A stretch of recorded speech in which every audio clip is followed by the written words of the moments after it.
أعوذ بالله من الشيطان الرجيم بسم الله الرحمن الرحيم الصلاة والسلام على محمد وآله الطيبين الطاهرين. Assalamu alaikum wa rahmatullahi wa barakatuh. We'll continue with Prophet Musa. This is now part 3. And we stopped where the magicians had their confrontation with Prophet Musa. And they understood the power and skill they had, and that what Prophet Musa showed them was definitely not human, and it was from divinity. And they professed their faith in the Rabb of Musa and Harun. We believe in the Rabb, in Rabbul Alameen, they said, the Rabb of Musa and Harun. FIRAWN is absolutely infuriated, and he just cannot handle it, and he executes them. So Prophet Musa, relieved, elated for a few moments following his victory, then is feeling so down, enshrouded in deep sorrow because of how these magicians who believed had been killed by FIRAWN. But now we find that FIRAWN's power has reduced. So now let's see what we're going to do in this part 3. In part 3 we will see the 7 signs. I've put 7 plus 2 because the 2 signs is the snake, the staff that turned into a snake, and the hand. But then there were 7 signs sent to FIRAWN. We'll see the role of Hizqeel. We will see Aasiya, my goodness, such a phenomenal woman. We will see the drowning of FIRAWN. And because we are now approaching, or literally approaching the month of Dhul Qa'dah, so this is where ARBA'EEN CALAMITIES begins. ARBA'EEN CALAMITIES is the 30 plus 10 days, the 40 days. ARBA'EEN is 40, when Prophet Musa is in conversation with Allah on Mount Sinai. And this is when we start, first of Dhul Qa'dah, we think about that period of time and start chatting to him. Chat to him throughout the year, but this is really important. We're using the wasila of Prophet Musa. So let's start with the story that after the confrontation with the magicians, we find that FIRAWN's hold over the Bani Israel has been diluted. They are still scared of him. They're still afraid of him. There are a few who are completely attached to Prophet Musa, but many of them are still scared of FIRAWN. Now FIRAWN lets he lets them live their life at the moment, because remember, his pomp and arrogance has been slightly reduced, and the Bani Israel also farm for themselves. They plant all kinds of crops, and they tell Musa, please pray to Allah to send us rain in abundance. And they know that he is now connected to Allah. There's more of a belief in him than others. Now the Egyptian society is troubled. It's troubled by the success of the Bani Israel to some extent, and Prophet Musa's fame, and they come up to FIRAWN. And look what they say. وَقَالَ الْمَلَأُ مِنْ قَوْمِ فِرْعَوْنَ. And the chiefs of FIRAWN's people say, أَتَذَرُوا مُوسَى وَقَوْمَهُ لِيُفْسِدُوا فِي الْأَرْضِ. Are you going to leave Musa and his people to cause corruption in the land? وَيَذَرَكَ وَآلِهَتَكَ. And he will make you abandon you with his gods. That's what he's doing. قَالَ سَنُقَتِّلُ أَبْنَاءَهُمْ. He said, we will kill their sons, وَنَسْتَحْيِي نِسَاءَهُمْ, and we will spare their women. And then he says, وَإِنَّا فَوْقَهُمْ قَاهِرُونَ. And we were dominant above them. So FIRAWN was quite happy that now they're coming and they want his policy to change towards the Bani Israel. The Egyptians themselves wanted. This is what he was waiting for, that they see his power again. Now news of FIRAWN's abrupt change of policy hits the followers of Prophet Musa very hard, and they, they're a bit scared. So Prophet Musa tells them, قال موسى لقومه. Prophet Musa tells his people, استعينوا بالله. Seek help from Allah. wasbiru, have patience. Innal arda lillahi yurithu man yasha. This earth belongs to Allah, and He causes whoever He wants to inherit it. Min ibadihi, from His servants, those who submit to Him. Wal aqibatu lil muttaqin. And the end is literally for those who are God conscious. But you know what? They were still scared. قالوا أوذينا. They said, أوذينا من قبل. We've been persecuted before. أن تأتينا ومن بعدها. Before you came, and since you've come to us, من بعد ما جئتنا, we've been persecuted. قال عسى ربكم أن يهلك عدوكم. And Musa said, your Rabb will destroy your enemy. ويستخلفكم في الأرض. And he will make you Khalifa, he will make you inherit the earth, you will be leaders on the earth. فينظر كيف تعملون. See how you act, look at what you're doing. So the Bani Israel, in essence, are petrified, and Allah sees their frailty and He has mercy on them. So He sends FIRAWN and his people with a series of signs, a series of calamities, 7 calamities that affect the Egyptians. Now let's go through each one of them. وَلَقَدْ أَخَذْنَا عَلَى فِرْعَوْنَ بِالسِّنِينَ. And we took FIRAWN's people, and Allah says we besieged them with droughts. وَنَقْسٍ مِّنَ الثَّمَرَاتِ. And you found they had a loss in their fruits, in what was produced. لَعَلَّهُمْ يَذَّكَّرُونَ. So that they may be mindful. So the first calamity is a series of droughts, and Allah withholds rain, and without rain the Nile receded, it fell to flood. Without the annual flood, the land could not be replenished, and you found that the crops withered, and the droughts hit the Egyptians hard. And they recalled what FIRAWN had said on the day when he met the magicians, when he says, my people, do the kingdom of Egypt and the rivers that run at my feet not belong to me? Do you not perceive? So they came up to him and begged him, O king of FIRAWN, make the Nile flow freely. Seeing little choice, FIRAWN ordered his subjects to accompany him to the river bank.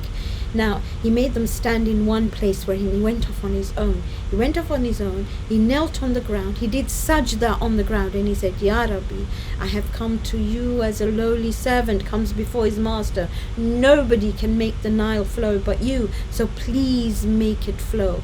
And as soon as he got up and went to his people, he found that the Nile was flowing. So he knew who Allah was. Now this is from Hadith, and it's really beautiful. Jibreel comes to him as a nobleman and says, counsel me. So FIRAWN says, what do you want me to counsel you on? He says, what is your difficulty? So he says, I have a servant of mine whom I entrusted with my keys, but he's rebelled against me. He's allied with my enemies, and he's an enemy, and he's an enemy to my allies. And FIRAWN said, what a terrible servant you had. I would have drowned him in the Red Sea. Jibreel says, please write this advice for me. And the FIRAWN calls for pen and paper, and he says, the punishment for a servant who rebels against his master and aligns with his enemies is that he be drowned in the Red Sea. Jibreel says, place your royal seal on this letter and give it to me. And he gives it to Jibreel. Okay, so he has written his own death knell. There are recurring droughts, and Prophet Musa lets FIRAWN know that these droughts would stop if he released the Bani Israel prisoners. FIRAWN promised, and rain falls, but as soon as rain falls, he regresses. Right, let's look at the second thing that happened to him. Look what he says. By the way, say فَإِذَا جَاءَتْهُمُ الْحَسَنَةُ. When good came to them, قَالُوا لَنَا هَذِهِ. He said, this is due to us. وَإِن تُصِبْهُمْ سَيِّئَةً يَطَيَّرُوا. But when there is evil, they say it's bad luck. بِمُوسَى وَمَنْ مَعَهُ عَلَىٰ إِنَّمَا طَائِرُهُمْ. And he said, Musa and those with him have brought us bad luck. In the Allah, those with him, وَلَكِنَّ أَكْثَرَهُمْ لَا يَعْلَمُونَ. And they say it's from Allah, but most of them do not know. And then he has the audacity to say to Musa, وَقَالُوا مَهْمَا تَنِنَا. Whatever sign you bring to us, بِهِ مِنْ آيَةٍ لَتَسْحَرَنَا. Whatever magic you do, بِهَا فَمَا نَحْنُ لَكَ بِمُؤْمِنُونَ. We will not believe in it. So now Allah sends more signs or more calamities. And the first of them is hailstorms. The hailstorms only fall on the Egyptian neighborhoods. They cause damage. And after a few storms, Prophet Musa comes to FIRAWN and demands a release of the prisoners, the Bani Israel prisoners, and to cease all aggression against the followers. FIRAWN sort of says, invoke your Lord to make this stop. We will then heed your guidance. But as soon as the hailstorm forms, it started again. The next thing was locusts. So there was so many locusts. The grains were all eaten up. Then there were beetles or lice, Allah tells Musa to strike the earth with his staff. Millions of beetles or lice crawl out of the ground and devour the crops. Then there were frogs. Allah tells him to stand on the bank of the river Nile and call every frog that live amongst the reeds to come to the shore. Again, the same thing, empty promises, gracious relief, but a betrayal at the egging of Haman, who was Pharaoh's advisor. Now this goes on. We can see this in this ayah. Look what Allah says. فَأَرْسَلْنَا عَلَيْهِمُ الطُّوفَانِ. We send upon them like a widespread death. That was a hailstorm. وَالْجَرَارَ وَالْقُمَّلَ وَالصَّفَادِيَ وَالدَّمَ. Lice or beetles and frogs. And we'll talk about the blood in a minute. And Allah says, ayatin mufassalatin. There were such clear ayat. فَاسْتَكْبَرُوا. But he was arrogant. وَكَانُوا قَوْمًا مُجْرِمِينَ. And there were people who were guilty. So the year after that, Allah tells Prophet Musa to strike the water of the Nile with his staff. Instantly it turns to blood. And when the Bani Israel drew water from it, it would be pure. But when the Egyptians tried to drink from it, it would remain blood. And exactly the same thing would happen. So now let's see what happens after the rivers turned into blood. So the last calamity that happens is in the form of plague on livestock. Look what Allah says in Ayah 134 of Surah Al-A'raf. He says, وَلَمَّا وَقَعَ عَلَيْهِمُ الرِّجْسُ. When the plague fell on them, قَالُوا يَا مُوسَى. They said, O Musa, أُدْعُ لَنَا رَبَّكَ. Pray to your Rabb. بِمَا عَهِدَ إِنَّكَ لَإِنْ كَشَفْتَ عَنَّا الرِّجْسَ لَنُؤْمِنَنَّ لَكَ وَلَنُرْسِلَنَّ مَعَكَ بَنِي إِسْرَائِيل.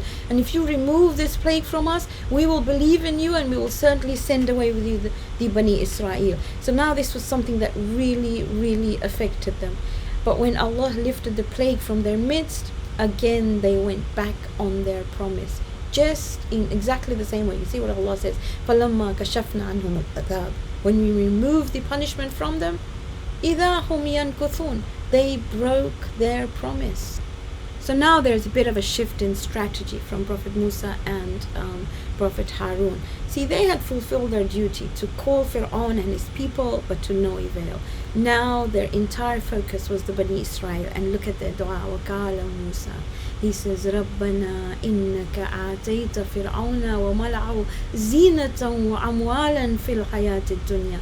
Rabb, you have given Fir'aun and his advisors, wealth and riches and finery in the life of the world. رَبَّنَا لِيُذِلُّوا عَنْ سَبِيلِكَ. Oh, our Rabb, look what they did. They led people astray from sabilika, from your way. رَبَّنَا اطْمِسْ عَلَىٰ أَمْوَالِهِمْ وَاشْدُدْ عَلَىٰ قُلُوبِهِمْ فَلَا يُؤْمِنُوا حَتَّى يَرَوُا الْعَذَابَ الْأَلِيمَ. Our Rabb, destroy their riches, harden their hearts, so they have to see this punishment. They've been so unjust to people. Immediately Allah says, قَالَ قَدْ أُجِيبَتْ دَعْوَتُكُمَا. The dua of both of you I have heard and I have accepted and I have answered. وَلَا تَتَّبِعَانِّي سَبِيلَ الَّذِينَ لَا يَعْلَمُونَ. Continue in the right way. Do not follow the path of those who do not know. So their du'as have been answered. So in the aftermath of these 7 calamities, Egypt in its absolute ruins, and Fir'aun is so desperate just to get rid of Prophet Musa completely, and his advisors have sanctioned the persecution of the Bani Israel. He summons Prophet Musa to his court, recounts all the upheaval that Prophet Musa has caused, and then he looks at his advisors and he says, وَقَالَ فِرْعَوْنَ. He says, ذَرُونِي, leave me. ذَرُونِي أَقْتُلْ مُوسَى. Leave me that I may kill Musa. وَلْيَدْعُوا رَبَّهُ. And let him call upon his Rabb. إِنِّي أَخَافُ أَن يُبَدِّلَ دِينَكُمْ. I am worried that he will change our religion, what we believe in, our way of life. أَوْ أَن يُظْهِرَ فِي الْأَرْضِ الْفَسَادِ. And he will cause mischief in the land. And this is what he says. And the whole hall of these advisors are nodding their heads and are agreed to it. So you can imagine. Just imagine for a minute, Fir'aun standing up, takes out his dagger and he advances towards Prophet Musa. And Prophet Musa raises his hands and he says, وَقَالَ مُوسَى إِنِّي أُذْتُ بِرَبِّي. Remember this dua, I take refuge from my Rabb, Rabbi wa Rabbikum, from my Rabb and your Rabb, min kulli mutakabbirin, from every proud one, la yu'minu biyawmil hisab, who does not believe in the day of accountability. In other words, who does not believe in the day of judgment, in accountability. And as Fir'aun raises his hands to strike Musa, his hand trembles. There is no way he was able to do this. Suddenly, to Fir'aun's relief, in an uncharacteristically bold voice, his cousin Hizqeel, now remember who Hizqeel was, who saved Prophet Musa, right? He says, and Allah captures this whole conversation of Hizqeel in Surah Al-Mu'min. Surah Al-Mu'min is Surah number 40, and it's called Surah Al-Mu'min because Hizqeel is known as Mu'min al Fir'aun. It's actually named after him, and he captures his conversation when he stands up and he says, will you kill a man for saying that my Rabb is God? وَقَالَ رَجُلٌ مُؤْمِنٌ مِنْ آلِ فِرْعَوْنَ يَخْتُمُ إِيمَانَهُ. He hid his faith. And he says, إِن قَتَلُوا رَجُلًا أَن يَقُولُوا رَبِّيَ اللَّهُ وَقَدْ جَاءَكُمْ بِالْبَيِّنَاتِ مِنْ رَبِّكُمْ. And indeed, he brings you clear proof from his Rabb. And he continues. He says, are you going to kill him? وَإِن يَكُ كَاذِبًا فَعَلَيْهِ كَذِبُهُ. You know, if he is lying, should he be lying? His lies to his own detriment. وَإِن يَكُ صَادِقًا. But he is truthful. My goodness. يُصِبْكُمْ بَعْضُ الَّذِي بَعْضِكُمْ إِنَّ اللَّهَ لَا يَهْدِي مَنْ هُوَ مُسْرِفٌ كَذَّابٌ. Then what will befall you is what he threatens you. And Allah does not guide those who are continuous liars, who continue to lie. And he continues, he says, oh my people, granted, today this sovereignty, this kingdom belongs to you as you dominate over the land. However, who will help us against God's punishment should it overtake us? See, look how he says it. He says, Ya qawmi, lakumul mulku yawm. Today it might be yours. But think about it. وَقَالَ الَّذِي آمَنَ Ya qawmi, said, my people, إِنِّي أَخَافُ عَلَيْكُمْ مِثْلَ يَوْمِ الْأَحْزَابِ. I fear, I'm really scared at what will happen to you, like what befell the different sections, the different parties. And he talks about the people of Nuh and Ad and Thamud, and they knew about him. And he says, وَمَا اللَّهُ يُرِيدُ ظُلْمًا لِلْعِبَادِ. Allah does not desire injustice for his servants. He says, Ya qawmi, O my people, إِنِّي أَخَافُ عَلَيْكُمْ يَوْمَ التَّنَادِ. I fear for you on the day when Allah will call you out, a day on which you will turn to flee or run, though you will have none to protect you from God, and whomsoever God leads astray, there is no guide for him. And then he talks about Prophet Yusuf. He says, centuries ago, Yusuf had brought you manifest proof, but you remained in doubt concerning what he brought you. When he died, you thought God will never send another messenger after him, and that is how God leads astray those who are extravagant and those who doubt. And he continues to give them advice. If you continue reading Surah Al-Mu'min right up to ayah 43, it says, my people, follow me. I will guide you a path of safety, my people. The life of this world is only fleeting enjoyment, while the hereafter is a lasting abode. Whosoever commits a sin shall be given its like, but whoever acts righteously, whether male or female, if she has iman, will enter Jannah with unlimited provision. Now Fir'aun is furious, so he summons Hizqeel. And Hizqeel says, my king, have you ever known me to tell a lie? And Fir'aun says, never. Remember, he's also Fir'aun's cousin. So he said, I asked my accusers, who is your Rabb? And they said, Fir'aun, of course. Who is your creator, your provider, the one responsible for your livelihood, and the one who takes harm away from your path, he said.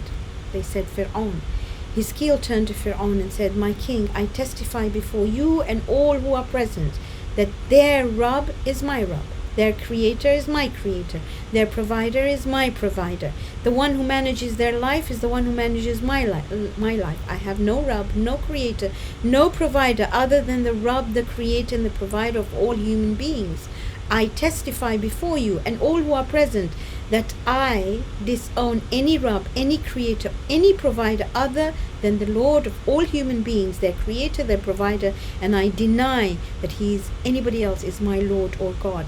And FIRAWN grinned, not understanding what Hizqeel was saying, and he ordered those who falsely accused the execution of Hizqeel to go away. And this is how Hizqeel is saved from their evil schemes. Allah captured this in ayah 45 of Surah Al-Mu'min, where he says, فَوَقَاهُ اللَّهُ سَيِّئَاتِ مَا مَكَرُوا. Allah protected him from the evil consequences of their plans. وَحَاكَ بِآلِ فِرْعَوْنَ سُوءُ الْأَذَابِ. And the most evil punishment took over Fir'aun's people. Now, meanwhile, let's talk about the royal hairdresser. So the hairdresser who looked after Fir'aun's family was a believer. A hairdresser is a mashita. Now, Fir'aun's daughter once heard her take the name of Allah when she began work, and when she questioned her, she said that Allah was her Rabb and the Rabb of all creation. And the daughter reports her to Fir'aun, who summons her with her children. When she refused to turn back on what she said, he ordered for her and her children to be burnt alive. And when the last child was being put in the fire, he told his mom, "Be patient, for you are righteous." Now there are some sources that say that she was Hizqeel's wife, but I thought it was quite important to mention her. And then my most favorite ayah of the Quran. You see, Fir'aun's wife Aasiya had always been devoted to Prophet Musa. Remember, she was just absolutely besotted with him. And she'd managed to conceal her beliefs from her husband in all these years. But it does come out, because who you are is who you are. Her authenticity came out. He is furious. He tries everything. So he first tries to bribe her. She has everything, absolutely everything. She has whatever any human being would want to design in the world. Palaces, people looking after her, anything she wanted he gave her. But when that didn't work at all, and when she witnessed the fate of that poor hairdresser, she said, "Damn you, Fir'aun. What has made you so audacious in the face of Allah?" You know what he did? He forced her to lie on her back in the hot sand.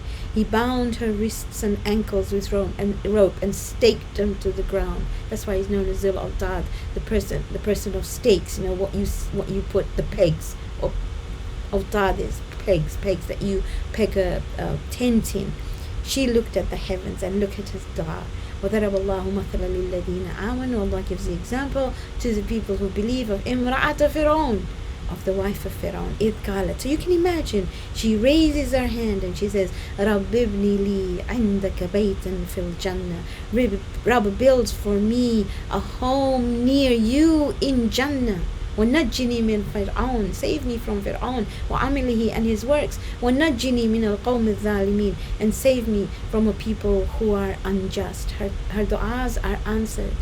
Allah shows her the gardens of Jannah. And Fir'aun, and she smiles. He takes this as evidence that she's mad. But it is the acceptance of Allah that makes her smile. She is a role model for all. And it is said that Prophet Musa and Harun were passing by, and she said, "Is my Rabb pleased with me now?" This was Aasiya. Phenomenal, absolutely phenomenal human being. Okay, so now Fir'aun's entire building or edifice of power is under attack, not only from the Bani Israel outside, but his inner circles. He's lost Aasiya. You can imagine how he is, and he's thinking of some ingenious plans. And he says, my people, I know of no God for you besides me. If Musa's God is real, he must exist in the skies, because there's no sign of him on earth. So he tells Haman, look what he says. وقال فرعون يا أيها الملأ, oh my advisors, ما علمت لكم من إله غيري, there's no God for you besides myself.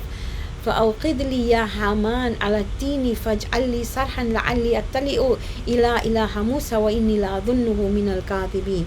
So he's telling him, give orders for the brickmakers to light their kilns and churn out bricks. I want you to build me a tower so I can reach up to the skies to find out about this God of Musa, and I suspect he is a liar.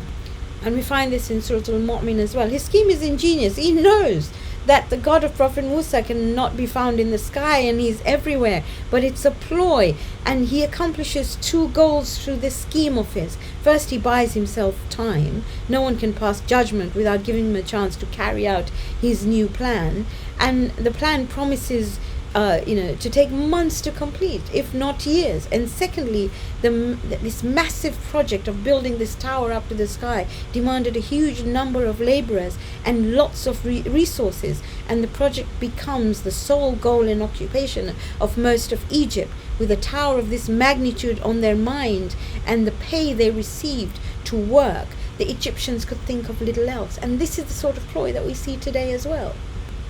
Now his words are repeated again in Surah Al-Mu'min, and we can see Hizqeel telling his people the same thing again. He's telling them, "O my people, follow me, ya qawmi ittabi'uni, ahdikum sabila rashad. I will show you the right course. O my people, ya qawmi, innama hadhihi al-hayatu dunya mata'un. The life of this world is only a passing enjoyment. The hereafter is much, much greater."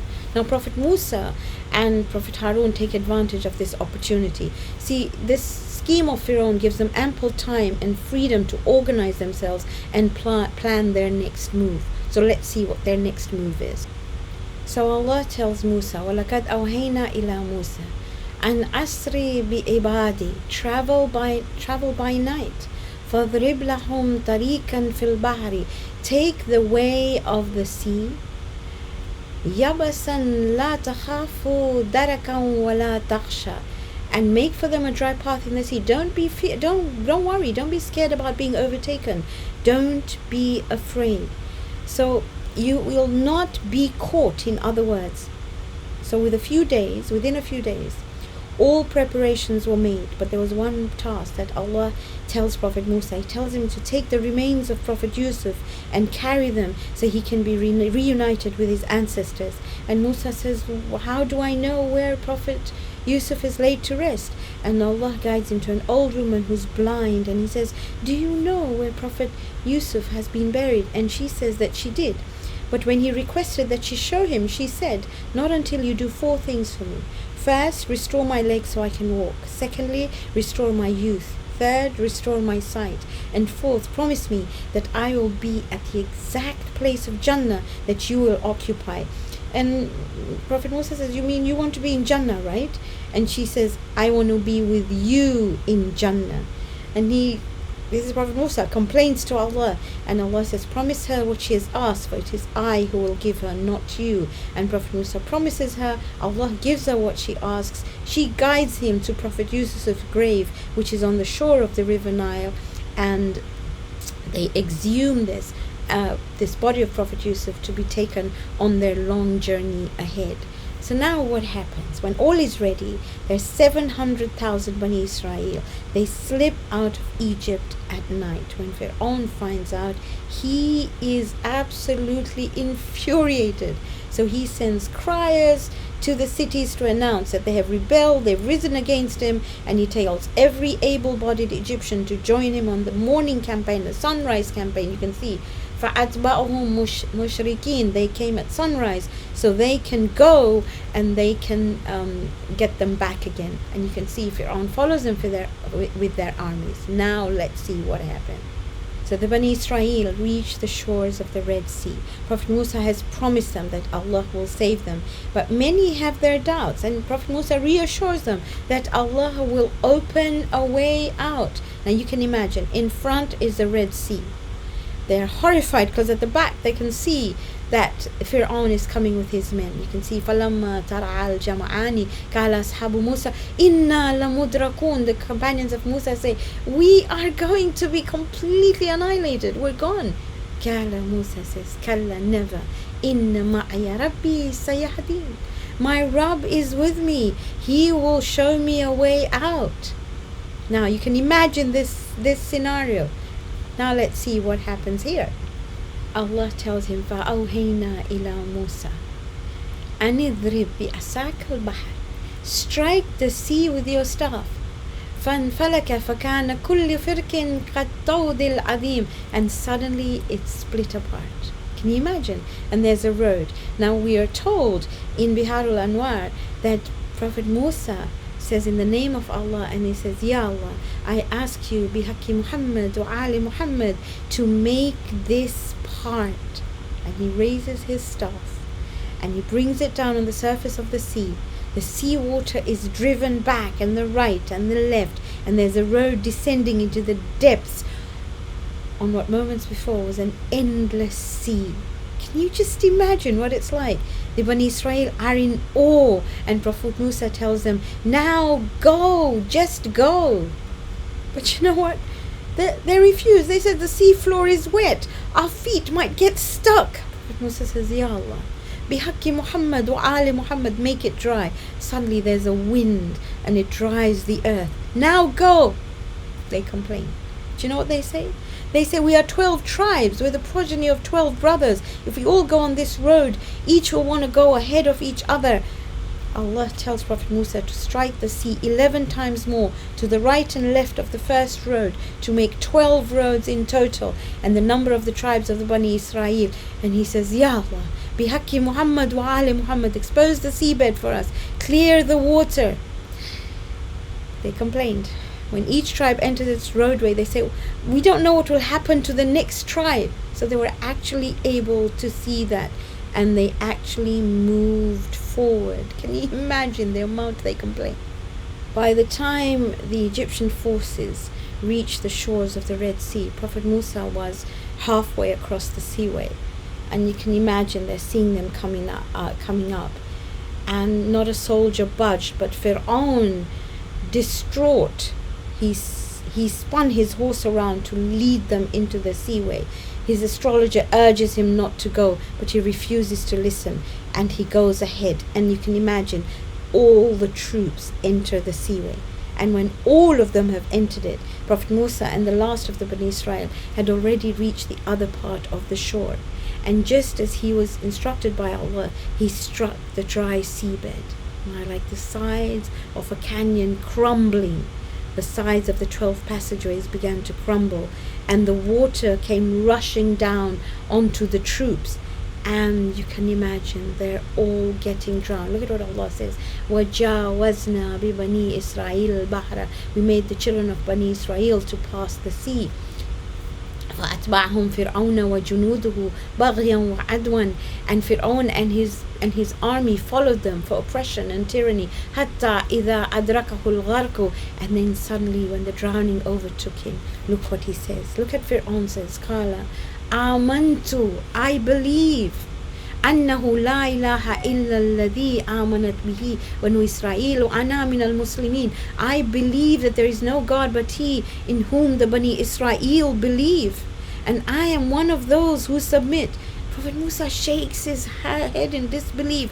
Jibrail's voice sort of shines out, and he says, Allah, الآن, now, وقد أسيت قبل وكنت من المفسدين.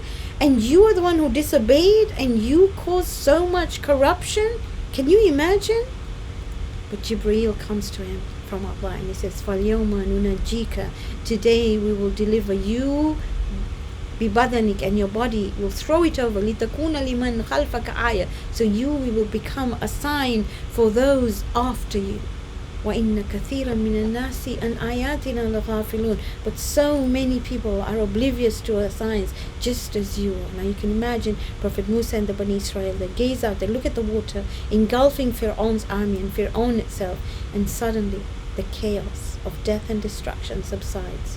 The Red Sea has gentle waves lapping at the sandy beach. Neither did the skies weep for them, nor the earth, nor the sea, and they were granted no respite at all. Prophet Musa addresses the Bani Israel and says, give thanks for God, because He has fulfilled His promises, delivered you from Fir'aun, and He has destroyed him. 40 years have passed since Allah has promised you this, so give thanks. So now, as this delegation moves, or Bani Israel move towards west to Egypt, they say, can you pray to Allah to give us food and drink, clothing, mounts, shade from the heat? Allah tells Musa in secret, I have commanded the sky to shower them with manna and salwa. And I'll talk about manna and salwa in a minute. And He says, I have commanded the wind to fan the flames of their fires, so they could roast their quails. I have commanded a stone to burst forth with water. I've commanded the clouds to shade them from the sun, and their clothing to be with them. See, they had left Egypt with little more than the clothes they wore, and Allah provided manna and salwa in abundance. So there are many things that are told about what manna and salwa might be, but in essence we are told that salwa was quails, like little birds that you could roast, and manna grew in the ground. It was like a sort of carbohydrate, with like mushrooms. So they had protein and carbohydrate. وَظَلَّلْنَا عَلَيْكُمُ الْغَمَامَ, we gave them shades of the clouds, he said. وَأَنزَلْنَا عَلَيْكُمُ الْمَنَّ وَالسَّلْوَى, and we gave you manna and salwa. كُلُوا مِن طَيِّبَاتِ مَا رَزَقْنَاكُمْ, eat of the good things that we have given you. وَمَا ظَلَمُونَ, don't be unjust. وَلَكِنْ كَانُوا أَنفُسَهُمْ يَظْلِمُونَ, but they made their own souls suffer that loss. And you can see Allah is asking them to be thankful. Look what happens with water. وَإِذِ اسْتَسْقَى مُوسَى لِقَوْمِهِ, and Musa prayed for drink for his people. فَقُلْنَا, we told him, اضْرِبْ بِأَسَاكَ الْحَجَرِ, hit or use your staff to hit the stone. فَانْفَجَرَتْ مِنْهُ اثْنَتَا عَشْرَةَ عَيْنًا, and 12 springs came out. قَدْ عَلِمَ كُلُّ أُنَاسٍ مَشْرَبَهُمْ, so each tribe had its own spring. Kulu washrabu, eat and drink min rizq Allah, from the sustenance of Allah. Wala ta'thaw fil ardi mufsidin, and don't make mischief in the land. Now we start with ARBA'EEN CALAMITIES. See, from the time they left Egypt, Prophet Musa had promised his people that Allah will give them a book of guidance. And as the month of Dhul Qa'dah, as a sacred month which was arrived, Prophet Musa guided the Bani Israel towards the mountain from which Allah first spoke to him. This is Mount Sinai. And they encamped around the place, in the same place that Prophet Musa had left Safra along with their children and belongings on that night when he had been appointed as Allah's prophet. Remember, we talked about it. And he reminded the Bani Israel that Allah would continue to provide them with food, water and shade, but they must remain steadfast and patient. He told them that Allah had promised to reveal their long-awaited book at the end of the 30 nights. Now, his people insisted that they wanted to hear Allah too, just as he had heard Allah. And so he chose a delegation from among them, from more than 700,000 Bani Israel. He narrowed it down to 70,000, then to 70,000, and 10 to the 70 best men amongst their midst to go with him. And he would leave Prophet Harun to look after them, as Allah says in this ayah of Surah Al-A'raf. وَوَعَدْنَا مُوسَى 30 لَيْلَةً, we appointed 30 nights, and we'll talk about it. وَأَتْمَمْنَا بِعَشْرٍ, he added another 10. فَتَمَّ مِيقَاتُ رَبِّهِ 40 لَيْلَةً, and that was 40 nights. Okay. وَقَالَ مُوسَى لِأَخِيهِ, and he tells his brother Harun, أَخْلُفْنِي, you will be my Khalifa, you'll be my representative, في قومي, with my people. وَأَصْلِحْ, be righteous, act well. وَلَا تَتَّبِعْ سَبِيلَ الْمُفْسِدِينَ, don't follow the ways of those who cross the line. And so on the first of Dhul Qa'dah, Prophet Musa sets out with his 70 companions, retraced the steps he's taken all those years before when he was searching for the source of the flickering flame. Do you remember that? He told his 70 companions they had to fast by day and worship by night, because they had to prepare themselves spiritually to witness the revelation of the book. Now, back at base camp, there was excitement because there was a delegation that Prophet Musa sent to Egypt to take back the gold and the treasures that the Bani Israel had worked for, and they had actually come back. And Prophet Harun, just as Prophet Musa had told him to do, gave a portion to each person, because this wealth now belonged to them. Now on the mountain, when 30 days has passed, Prophet Musa's companions, can you imagine, they awaited the promised event, but Prophet Musa told them that Allah has extended this by another 10 days, and this caused this sort of not good feeling amongst them, and their confidence in Prophet Musa sort of was waning a little.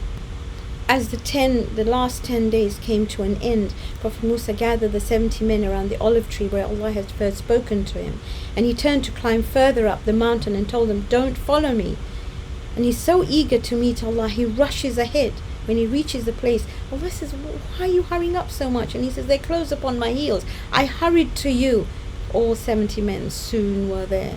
And Allah addresses him and says, "O Musa, I have singled you out. I have chosen you above the people with my message and my words." You can see that, Ya Musa, inni istafaytuka ala nas birisalati wa bikalami fakhudh ma ataytuka wa kum min ash-shakirin. Therefore take hold of what I give to you and be of the gracious ones. So you can imagine Jibreel appears, places in several wooden tablets in his hands. They're inscribed with things, with admonitions, and Allah continues to tell him, hold fast to these. You have to hold on to this. This is an explanation. You can see where Allah says here in ayah 145, وَكَتَبْنَا لَهُ فِي الْأَلْوَاحِ مِنْ كُلِّ شَيْءٍ مَوْعِظَةً وَتَفْصِيلًا لِكُلِّ شَيْءٍ فَخُذْهَا. Hold on, بِقُوَّةٍ, with strength. وَأْمُرْ قَوْمَكَ, and enjoin your people, يَأْخُذُوا بِأَحْسَنِهَا, that they take the best out of it. سَأَرِيكُمْ دَارَ الْفَاسِقِينَ, and they take the best of it, and I will show you the abode of those who cross the line. And when Prophet Musa received these tablets, he falls to the ground in sajda to thank God, and he turns to the 70 men to show them the tablets, expecting them to be overwhelmed with joy, but instead he sees skepticism in their eyes. And they had expected to see God. They wanted to see the burning olive tree. They were not content only to hear the voice. And they said, Musa, we will only believe until we see Allah with our own eyes. Now Prophet Musa explains to them that it's not possible to see Allah in this world or the next. They refuse to accept his excuses, and they absolutely insist, as you can see in this ayah. He says, قَالَ رَبِّ أَرِنِي, my Rabb, show yourself to me. انظر إليك قال لن تراني ولكن انظر إلى الجبل. It says, Musa, this doesn't work, but you know what? I shall disclose something of myself to it if it abides in its place. So he tells them, look at the mountain. And you know what happens? When they look at the mountain in its enormity explodes, and his companions in utter belief look at them. The blast instantaneously kills all 70 men, and Prophet Musa is unconscious. You can see here Allah says, فَلَمَّا تَجَلَّى رَبُّهُ لِلْجَبَلِ جَعْلَهُ دَكًّا وَخَرَّ مُوسَى صَعِقًا. Musa faints. فَلَمَّا أَفَاقَ قَالَ سُبْحَانَكَ تُبْتُ إِلَيْكَ وَأَنَا أَوَّلُ الْمُؤْمِنِينَ. He gets up, and the first things he says is, you are perfection itself. تُبْتُ إِلَيْكَ, I turn to you. وَأَنَا أَوَّلُ الْمُؤْمِنِينَ, and I am the first of those who believe. When he sees that all the people with him were dead, he prays, Ya Rab, had you wished, you might have destroyed them earlier along with me. And he dreaded the thought of returning to his people to report that the 70 people who had come with him, who were supposed to witness a revelation, had all been killed. And he says, Ya Rabbi, are you going to destroy us because of the actions of fools amongst us? Ya Allah, please help. And Allah does revive.